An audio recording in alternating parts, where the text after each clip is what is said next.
Can you help? Can you help me? Can you help? Self-Helpless! Can you help? Can you help me? Can you help? Self-Helpless! Can you help? Can you help me? Can you help? Self-Helpless! Hello, everybody. Welcome to another episode of Self-Helpless. I'm Kelsey Cook. I'm Delaney Fisher. And today we are doing an episode all about empathy. Also, very sorry for anybody tuning in on YouTube, because I am recording this from my closet, so you can really thank the closet for the serial killer-esque lighting in here. But because we just moved, my office is so echoey, and I just didn't want to do that to you guys if you're tuning in. You know, if you're listening, I know how that can be kind of annoying. That is a lighting setting called There Are Bodies in the Basement. Exactly. I'm doing this for you guys, okay? I am sacrificing my own airflow and beauty lighting so the quality is a bit better for you. You know, that's what we prioritize. We prioritize your guys' ears. Your eyes come second. You know, we try to throw a little makeup on so that YouTube is acceptable, but mostly for your guys' ears. Yeah. And speaking of Patreon, let's give a shout out to our Type A plus patrons, Abby, Archangel, Chris, Brandon, Jonathan, Perry, Linda, and Milton. You guys are like the top of the top, man. Thank you so much. Thank you so freaking much. Everybody on Patreon makes this show possible. You guys help us run the show, literally. Yeah, and those are the top tier, creme de la creme, helping us the most. We appreciate it so much. Thank you. I hope you feel us giving you a big warm hug through the headphones. Yeah, from your killer closet. We've got a couple announcements before we get into the main episode. Still on tour, been hoping that it's just been great so far. We're recording so far in advance lately that it's August as we're recording, but this comes out September 20th. So this weekend, I'm so excited. I'm at Moon Tower Comedy Festival for the first time in Austin, Texas. 22nd through the 25th, baby. And then DC, we're doing it. I know this weekend has been rescheduled like 2 different times, but DC Comedy Loft next weekend, September 30th through October 2nd. October 13th through 16th, San Francisco at Punchline. October 29th through 30th, West Palm Beach Improv.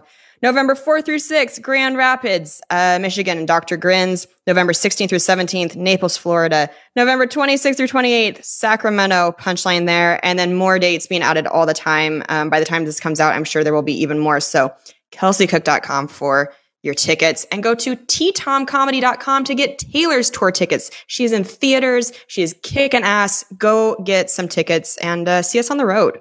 Yeah, get some tickets, bring some friends, have some drinks, have some laughs. It's going to be a great time. Meet up with other self-helpless listeners. Meet up with other helpsters. Oh my gosh, that's so cool. Oh yeah, it's so nice when they go to shows together. That's and my everything. favorite. What a nice feeling.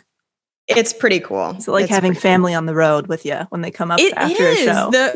If when the host asks me what credits they want me to say as they introduce me, I always say one of the hosts of Self-Helpless podcast, because then when the host goes out and says that, there's usually some woos at that like particular, and then that lets me know that you guys are in the crowd. That's so good. Oh, it really does. Yeah, it does feel like there's like a part of your family out in the crowd. It's a nice feeling. Yeah. That's so nice. That's awesome. Let's see. Season 3 of Aficionado podcast is about to begin. So thanks to everybody who voted on the episodes and submitted and all that. We're going to announce the official lineup on the first episode of season 3.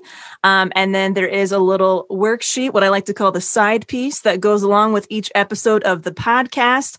And I have been getting questions. When you sign up to receive those sheets, you do get access to the entire Aficionado resource vault at once. So not only for that specific episode, but you get the whole shebang. So yeah. Aficionado the podcast, if you are a service provider who is looking for an alternative approach to entrepreneurship, and everything else is on my website, DelaneyFisher.com, for business simplicity coaching information.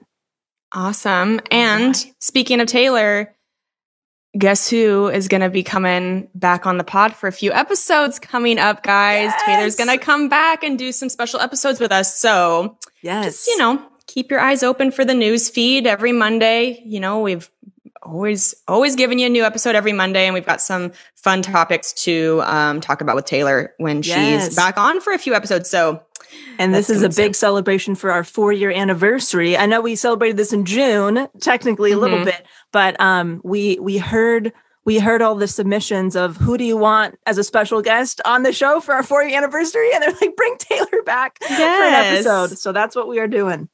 Yes. So we're very excited. We have a quotable. Del, would you like to read the quotable? Yes. The quotable is, healing happens at the speed of healing. You can't rush it or schedule the end. You can only do your best to facilitate healing and get there when you get there. Such a good reminder. This was submitted by Sean Middleton, one of our wonderful helpsters over at Patreon. He wrote this himself. Oh, wait, he wrote this himself. Oh, my gosh. I was like, who wrote this quote? Oh, my gosh, Sean, excellent job. Whoa, mic drop. I love that. My gosh, I feel like everybody needs to hear this quotable at some point in their life. Yeah, that first sentence is such a good nugget that's going to stick with me. Healing happens at the speed of healing. It's its own fucking genre. It's its own thing. My favorite part of it is you can't schedule the end. I mean, how often have you been in a time of grieving or healing and been like, ugh, isn't it done yet? And it's like, there's no exact time frame, right? Like, it's different for everybody in every situation. And I just love that. Oh my gosh. What a good idea to submit your own quote. Like, if you go to Patreon, we obviously ask for your quotables that get on the show. Write your own fucking quote. Yeah. I am into it. Thank you, Sean. Thanks, Sean. And, like we mentioned before, if you want to submit quotables to us, patreon.com/selfhelpless. Get in there. We love a good quotable. We love a good quotable. So today we're talking about empathy. It's something we discuss often, and you guys wanted some more of it. So this is the definition of empathy from Psychology Today, because we're going to be trying to understand it. We're going to be talking about empathy versus sympathy versus compassion, ways to be more empathetic, all that good stuff. So the definition from Psychology Today is the ability to understand, recognize, and share the feelings of another. So we talk, I've talked about people being empaths, people who can really, really feel the feelings of another person. Yeah. And then looking at empathy versus sympathy versus compassion. This is also from Psychology Today. So those words are used interchangeably a lot of the time, but they are not technically the same. Sympathy is a feeling of concern for someone else and a desire that they become happier or better off. Empathy involves sharing the other person's emotions. And then compassion is an empathetic understanding of a person's feelings accompanied by altruism or a desire to act on that person's behalf. Interesting. I knew that sympathy and empathy are different, but empathy and compassion I've definitely lumped in together. Yeah, definitely. It's interesting. I'm curious to know, and maybe it'll get into this on the episode, but if being empathetic is ever a detriment, to where you're just absorbing so many feelings and emotions all the time that it can be really hard to sift through, like, what are yours and what are somebody else's, and like not feel drained all the time. Because I know we're going to talk about, a lot of the positives and stuff as well. But yes. And there are 3 types of empathy, which I did not realize. So renowned psychologists Daniel Goleman and Paul Ekman have identified 3 components of empathy. First one is cognitive, simply knowing how the other person feels and what they might be thinking, sometimes called perspective taking. Imagine yourself in someone's shoes, maybe someone who is struggling with debt and paying for their meal, that kind of thing. Yeah, this is something where I feel like if you can read the room, this kind of makes sense for this one. Don't you think, Kels? Yeah, totally. Where it's like you've been in a group of people and you can just tell oh, that person felt jealous about what that other person just said, and you can see it or feel it on their face. The second type of empathy is emotional, when you feel physically along with the other person as though their emotions were contagious. So successfully understanding what your friend is feeling and putting yourself in a similar emotional space. This type of empathy can also extend to physical sensations, which is why we cringe when someone else stubs their toe. Oh, that's a good analogy. Yes. Yeah. In this case, you would look inwards to identify a situation where you were similarly anxious about the future. The situation itself need not be identical, as each individual is different. What's important is that the emotions resulting from the situation are the same.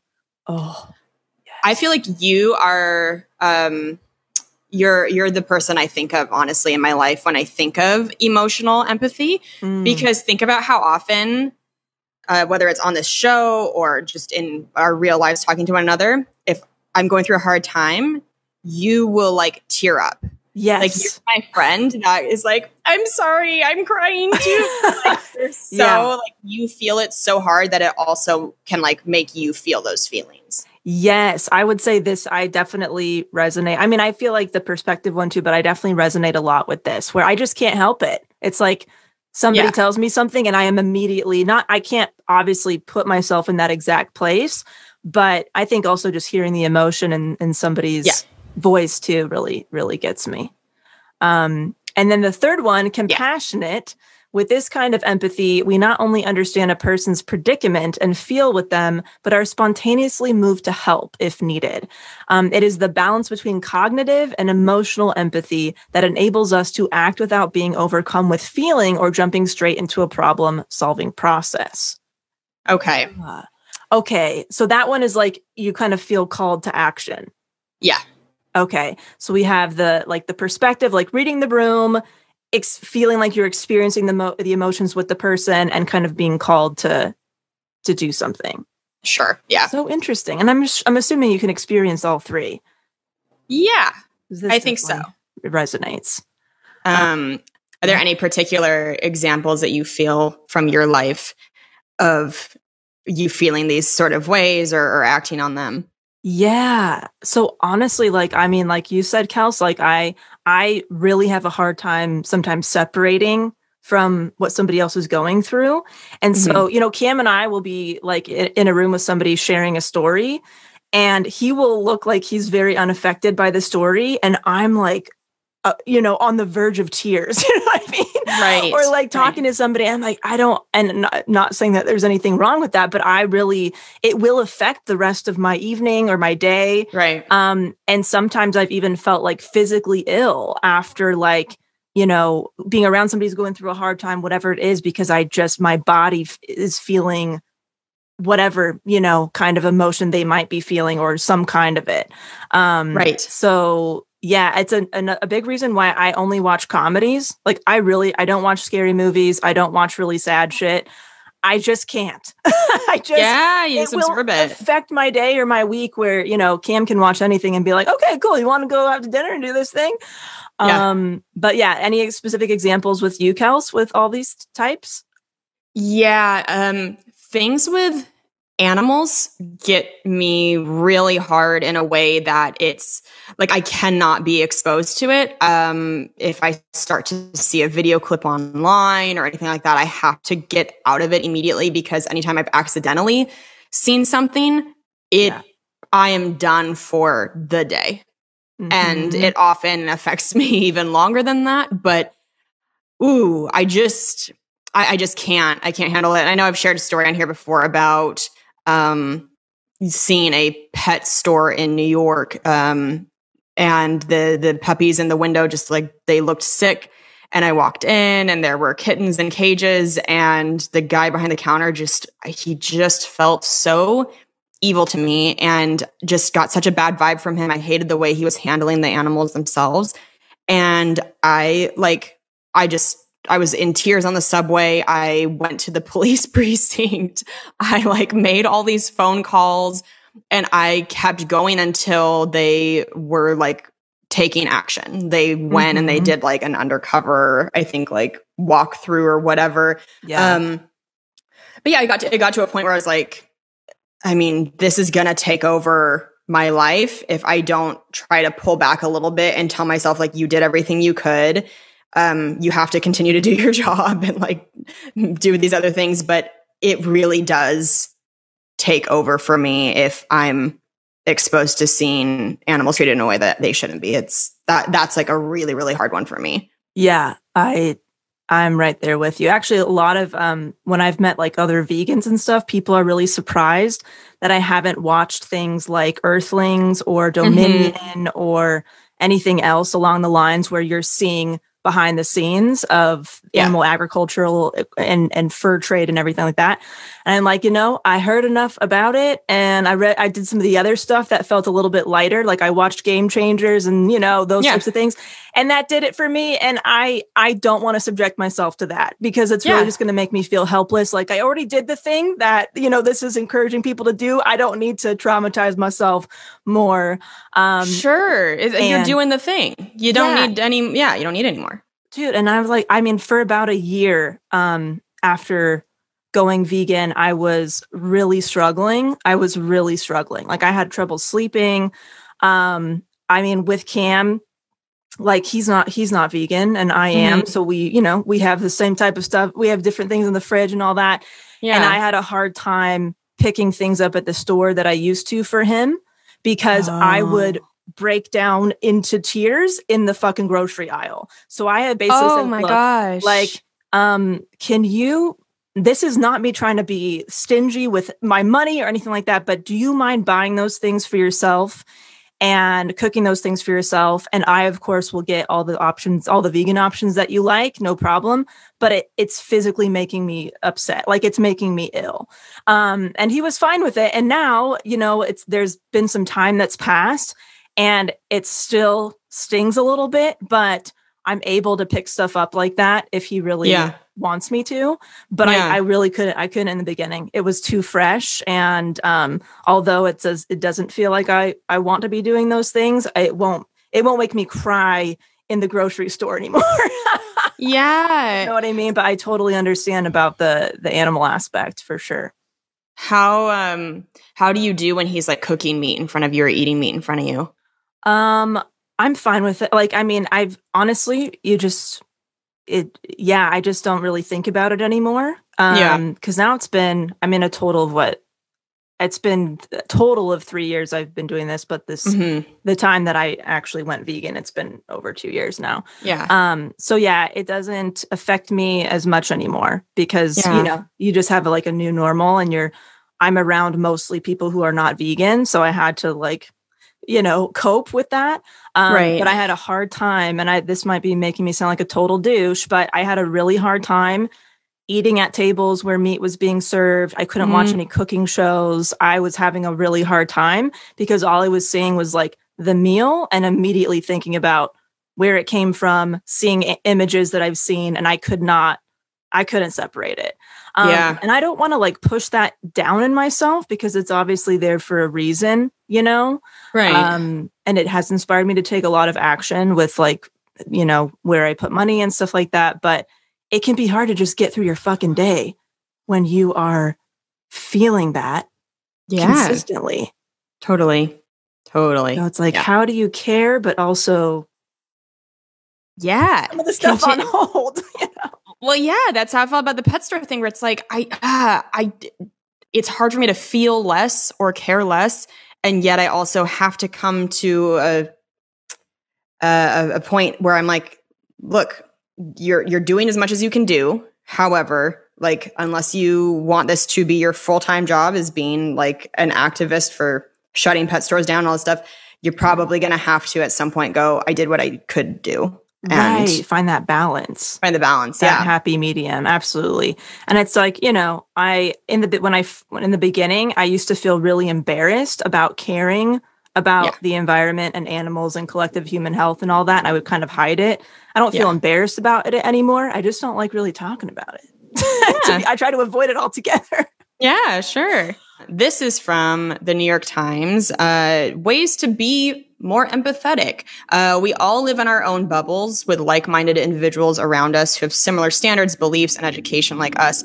This results in empathy deficit. Research has shown that empathy makes people better managers and workers and better family members and friends. So you can practice empathy by talking to new people, trying out someone else's life, join forces for a shared cause, stuff like that. Admit you're biased, know you're privileged, learn from those who are different from you, stand up for others. Silence kills again. Put yourself in their shoes, amplify other voices.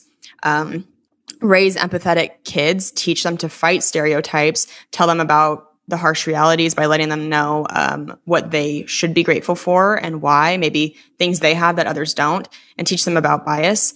And have hard conversations. Listen to actually understand other people. Be open to changing your mind. Ask open-ended questions. So those might seem real basic, but sometimes it's a good reminder to go, yeah, like maybe on a day-to-day basis, I am surrounded by people that are just kind of mirroring what my own life is, and I'm not getting a full perspective on other shit that's going on. Because sometimes it's like a lot of us, I include myself, you don't necessarily want to look at all of the news and all of the shit that's going to make you want to cry and feel terrible. But that also can keep you in your little bubble and not have you stepping out and thinking, what more can I be doing? So again, I'm saying this as somebody who also avoids things that make me sad. Exactly. That's another thing I don't watch. I don't watch the news. I'm not to say I don't stay informed. I stay informed in other ways. But that's something where I'm like, oh, if I want to just feel like absolute fucking shit, I'll watch the news, you know? Yeah.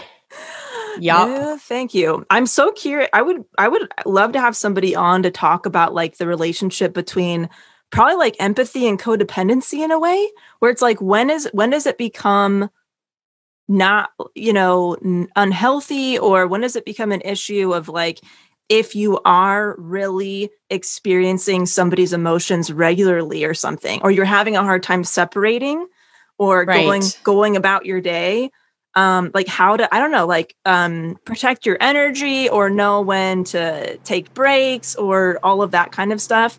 I know that for me, like I feel like my empathy, it's, you know, it's a positive for the most part, you know, but like it has made some of my day-to-day a little tough with certain things, but it's also, I feel like, impaired my judgment with people. Like when I hear somebody's, you know, if somebody's telling about a traumatic experience or their past or something, that's kind of all I see when I look at them. And I feel empathy no matter what they're going through, even if the actions or behaviors are toxic or destructive or harmful to themselves, to others, to myself. And I think that would be interesting to get into, of like, how do you have the empathy, but also how do you not let it impair your best judgment with not give people too many get out of jail free cards.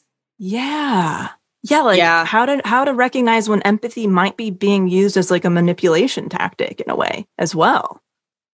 So tough. I find that I think that's hard for a lot of people to navigate, whether it's in romantic relationships or friendships or family relationships. Let's say romantic relationships, for example, like I used to say on my my album, the joke on my album, everybody's got a bag of shit, right? Mm-hmm. You've got a bag of shit. I got a bag of shit. Everybody's got a bag of shit. But you're always, when you're entering a new relationship, you're like, okay, but how big is this person's bag of shit, right? Like, what kind of things are in here? And what's the difference between going, okay, everybody's going to have some faults and nobody's perfect, versus like, these are major issues that are causing me harm or making it so like I'm not being treated right.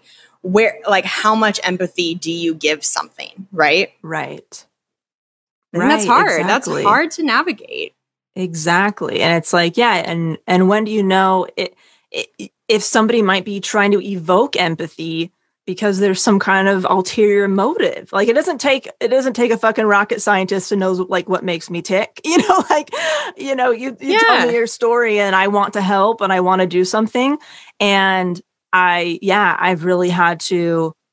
had to really be a lot more mindful about that stuff.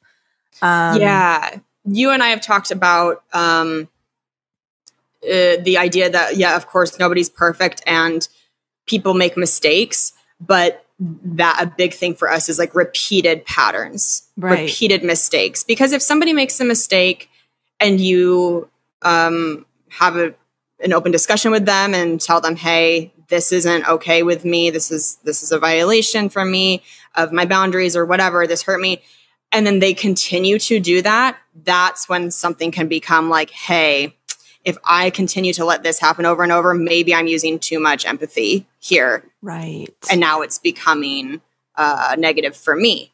Yes. Whereas we can't expect people to not make mistakes, but the difference is like, did they make the mistake? You talked about it, and then you're watching them take actual steps toward not doing that again, like actions over words. Right. It's like, when do you practice distant empathy? Where it's like, look, I'm empathetic, but from way over the fucking here. Waving, hey, I see you. Best of luck. Yeah. Yeah. Because I think in the past, it's, I've happily trampled all over my boundaries because of the feeling of empathy. And so now I'm like, I have to really catch myself when I'm feeling empathetic, because I'm like, wait, listen, you are very susceptible to doing crazy, weird shit when you're feeling empathetic. Yes. Mm-hmm. Yeah. So absolutely. That'd be a good one to get an expert on to talk about that. For sure. Awesome. Well, gosh, I mean, I liked talking about this with you. I feel like it's something that we'll continue to talk about in future episodes, but if anybody tuning in right now is like an empathy expert in some way, shape, or form, feel free to write into the show. And perhaps we can have you on at some point. Like if this is related to your work or profession or story, that would be fascinating. Definitely. We have an iTunes review of the episode. This is from Claire N123. Finally caught up. I found this podcast at the start of quarantine and decided to listen to all of it. Oh, thank you so much. We're at like 227 episodes or something now. It's insane. That's like 4 years worth of episodes in a year. Yeah. That's a lot of hours. I'm finally caught up and it's wonderful. I'm excited for Taylor to come back intermittently, but I'm so happy she's doing what she needs and that she and Kelsey get to start full-blown tours. Oh, thank you. And I can't wait for Delaney to end up in her commune. Oh my God. You guys are clearly more than crawling in the direction of your dreams with 5 cookie emojis. Claire, I'm reaching through and giving you a hug. That is such a sweet review. My God, I love it. It's so nice. I just feel so seen when the reviews are like, they you can tell they really know you. Yes. What a great, we have a great community. So you guys, thank you. If you want us to read, thank you, Claire. If you want us to read your review, go hop on iTunes and say something cool and we will read it on the show. Click the 5th star. It just helps the show so much. So, you have a segment, Del? I've got one too. Oh my God. You know what's so funny? I know we just recorded with Dr. Sarkis, about adult ADHD. And she was talking about how like sometimes you can look back into your ancestral records and like see things, but it's so funny. Sure. One of my cousins recently sent me that one of our ancestors was like left on a boat from somewhere. Like they found a letter, and the letter was basically him writing home to his mom, I believe, saying that he was unhappy with his office job and he felt very low-spirited and anxious and nervous. And he just had to get the hell out of town and do what he wanted to do. And I'm like, oh my God, that's so fascinating, because I feel like there's this drive in me that made me want to be an entrepreneur. And I don't know where it came from. It just felt like this internal innate thing. And it's interesting to look back at my ancestry. Like, somebody else was feeling that shit too. Like they just couldn't get this job thing. They had to get the fucking hell out of Dodge. It's in your blood. It's in my blood. I thought that was really interesting. And it's funny because Dr. Sarkis just kind of brought that up. And it reminded me of that letter that I recently saw. Dude, that is weird, right? Wild. Yes. That's crazy. Yes. Oh, wow. What about you, Kels? What you got? Well, speaking, you're saying like you can't watch sad shows, and I am the same, but I do. Ooh, it's like a little bit of a self sabotage thing because I know it's going to make me feel bad afterward. But I do love a good like murder thriller show, even if it's fictional. So I know I'm behind on this, but I just binged Mayor of Easttown on HBO. Yes, I saw that. Did you watch it? Okay. Yes. God, So good. Yeah, Holy really good. shit. The layers.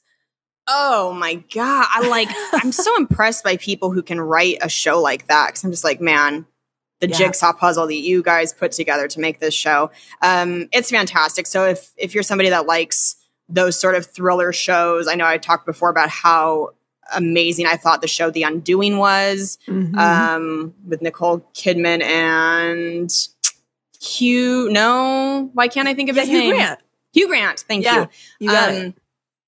The Outsider, all those shows like that are so good. I've been told I should watch Sharp Objects as well. I haven't seen Sharp Objects, but I know that's kind of the same genre. Yeah, I started Amy Adams. I started it. I don't think I continued. But yeah. Anyway, if you're looking for just a good binger, Mare of Easttown, Kate Winslet is unbelievable. So good. Yeah. Yes, that's actually, it's interesting because I don't mind shows like that are more focused on the solving a mystery. It's it's like when it's stuff, it's like really gory and really scary and that freaks me out. But sure. That's a good one. Oh, and I watched the Jigsaw bit that you mentioned from Daniel Sloss. Yes. I didn't watch the full special. I just watched the bit about the relationship stuff. And it was a very, very good analogy. And I can see why it made people think and perhaps led to a lot of ending of relationships. Yeah, right. Yeah. It's a powerful one for sure. Yeah. It was good. We hope you guys are doing great and staying safe out there. We love you, and we will talk to you next week. Talk to you later. Bye. Bye. Thank you so much for listening to the Self-Helpless podcast. You can find our Patreon community, merch, and our individual work at selfhelplesspodcast.com. We'd be thrilled if you shared this episode with a friend, or feel free to post it on Instagram and tag at Self-Helpless Podcast so we can repost you and say thank you.